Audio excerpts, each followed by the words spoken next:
गोरखपुर से आदर्श श्रीवास्तव की रिपोर्ट। पीड़िता ने लगाई न्याय के गुहार। नमस्कार, मैं महत्वपूर्ण न्यूज से आदर्श श्रीवास्तव।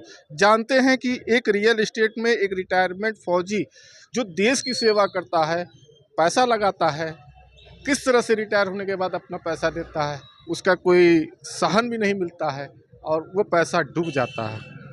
क्या मामला था? पैसा लेके आपके पास आया, किसने लगवाया? रिटायर होने के बाद पिता ने एक अच्छी ज़िंदगी सोची थी, लेकिन इस तरह की ज़िंदगी हुई कि आप लोग पैसे के लिए मोहताज हैं। क्या मामला था? मामला ये था, पापा रिटायर होके आए मेरे 2019 में ही। मेरी मौसी के मतलब जान पहचान गांव के थे, उनको पता चला कि पापा रिटायर हो गए हैं।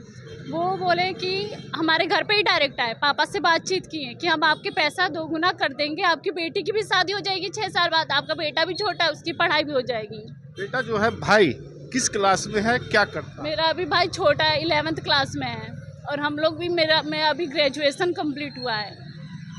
अब शादी का समय आ गया, 2 बार से रिश्ते भी टूट गए हैं। पैसे हैं नहीं तो कहाँ से होगा रिश्ता।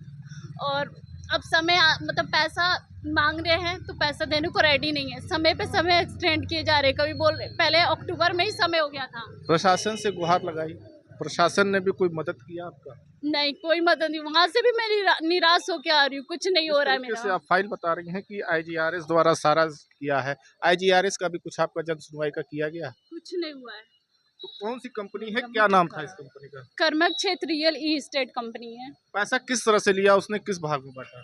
उसने चेक लिए थे, 3 चेक लिए थे। एसबीआई से लिए थे, पहले 4 लाख का, फिर 3 लाख का लिए, फिर 2 लाख का पीएनबी से लिया गया। और फिर ये 3 चेक लेके अलग अलग हम तीनों भाइयों बहनों में हम लोग के बॉन्ड बांट दिया गया। 3 भाई बहनों में बांट दिया गया था? ये मेरे दो बहनें और मेरा एक भाई। तो इसमें बांट दिया गया। जो आपके रिश्तेदार थे, जिसको भी आप बता रही, आंटी थी, मौसी थी, क्या वो फोन उठा रही हैं, बात कर रही हैं कि नहीं कर रही? नहीं, कोई बात नहीं हो रही किसी तो से। बात अब आप क्या चाह रही हैं? मैं प्रशासन से बस गुहार लगाना चाहती हूँ, मुझे पैसा दिला दें और कुछ नहीं। मुझे बस पैसे चाहिए, क्योंकि हम लोग की आर्थिक स्थिति इतनी खराब हो चुकी है कि मैं कुछ मम्मी का इलाज तक नहीं करा पा रही हूँ, प्राइवेट हॉस्पिटल तक मैं नहीं दिखा पा रही हूँ मैं।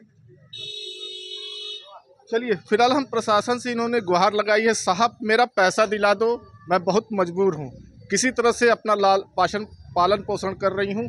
एक बेटी का कहना है, बेटी द्वारा कहा गया है सारा, और माँ से चाहती है कि वो कम से कम किसी भी प्रकार से या किसी भी क्षेत्र से लगाने का प्रयास करें। बहरहाल सीएम की सिटी में ये हाल है कि रियल एस्टेट के नाम पे पैसा के लिए। आगे के लिए बने रहिए। महत्वपूर्ण न्यूज़ के लिए अपने सहयोगी संजय कुमार के साथ आदर्श श्रीवास्तव, गोरखपुर।